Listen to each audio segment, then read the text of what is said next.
All right, Sergeant, can you tell us what happened out here?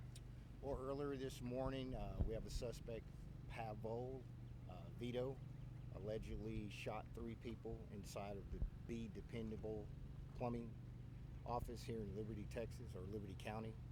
A responding deputy responded here at the Big Thicket Veterinarian Hospital, where he and the suspect exchanged gunfire. The deputy was hit, and he's in stable condition right now, which is a good thing. The suspect is still at large at the moment. This is an update, we have located the vehicle, but we have not located the suspect yet, and we will. Where was the vehicle found? Can't go into that right now. This is still a fluid investigation, so we don't want to give out too much at this moment. But we do want residents to keep their eyes and ears open, and if they see anything that's unusual, we do have a picture up. I think just about every news station has a current picture of Pavlo up. If you see this individual, do not encounter him. We believe him to be armed and dangerous.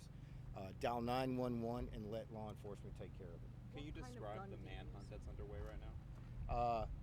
It's very large. We have several agencies, state and local, assisting us. We have Harris County Sheriff's Department also came down, which is great. We have Liberty County Sheriff's Department, Texas Rangers, Texas Highway Patrol, Liberty Cleveland PD. So everybody's here working hard to try to find the suspect. What kind of gun did he use, the suspect, does it appear he used? Well, for investigation purposes, we can't go into detail on the gun or anything like that. Number one, we haven't got it yet, and the investigation is still ongoing, but it was a firearm. And the deputy who was shot, he had 4 years in law enforcement or with your agency? 4 years with Liberty County, isn't that correct? That's correct. And how old is he, sir? I'm not sure of the age. I don't have the age. We don't. Sarge, I know so many people are out there asking a motive. Do we have any idea why this man would have done this? It's too early to tell. I mean, this happened around 7 o'clock this morning, and we're at 11:30. So, why? We just don't have that right now. We have a who, we know when, we know where, and we'll fill in everything else once we complete the investigation. Are y'all going to be searching for him using canines? We are using everything. We have also used, that's a good question, we've also had TDC JID bring up their search dogs, or tracking dogs rather, which is awesome. We'll be able to use those. It's huge. What was the make and model of the car? Make and model of the car was a 2004 Grand Marquis, white in color. That's a 4-door passenger car.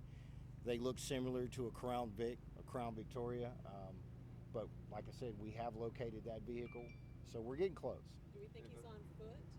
Well, we can, I could say he's on foot, or, he got picked up by some. We don't know. Any indication he was shot by the return gunfire? Too far. We just don't know at this stage of the investigation. Were there any weapons or anything found at the scene? Hold on, go ahead. Was the vehicle registered to him? Was it stolen? We're still working on that. We just now recovered the vehicle, so we'll get into that part later. What was your question? Was there any weapons or anything found inside the vehicle? Not yet. Was a weapon recovered at Be Dependable Plumbing? Not to my knowledge. Was a weapon recovered at his residence? Not to my knowledge.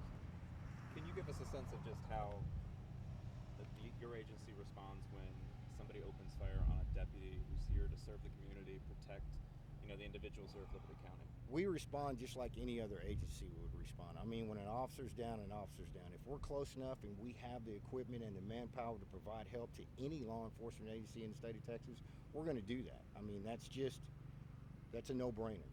And we all, it's very heartfelt. My heart goes out to the deputy. My heart goes out to his family right now. I'm glad that he's in stable condition.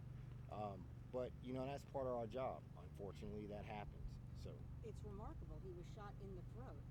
Well, in the neck area. The neck area. That's right. And he's in stable condition and going to make it. So that's great. How did he come across the suspect? Can you tell us a little bit about how they crossed paths this morning? How did he become Well, he responded to the shooting call, and he encountered that person just right down the road here, and that's where the shooting took place. Now, how that happened and go into detail, you can't do that right now, or I can't do that right now, because we're still in investigation, and we all don't know yet. Until we take all the moving pieces and all the evidence, collect it together, put it together, and say, this is how it happened, this is who did it, this is where it happened, these are the suspects, these are the victims, and this is the crime, and this is the charge. The Yes. victims inside that store, were they related? I don't know that yet. I don't know that. But, go ahead. Our schools are on lockdown, so are they going to remain on lockdown for a while? Until we find a person, I think that's the safe thing to do. We did miss the beginning of your Sure. press conference here. Can you start from the beginning? Sure.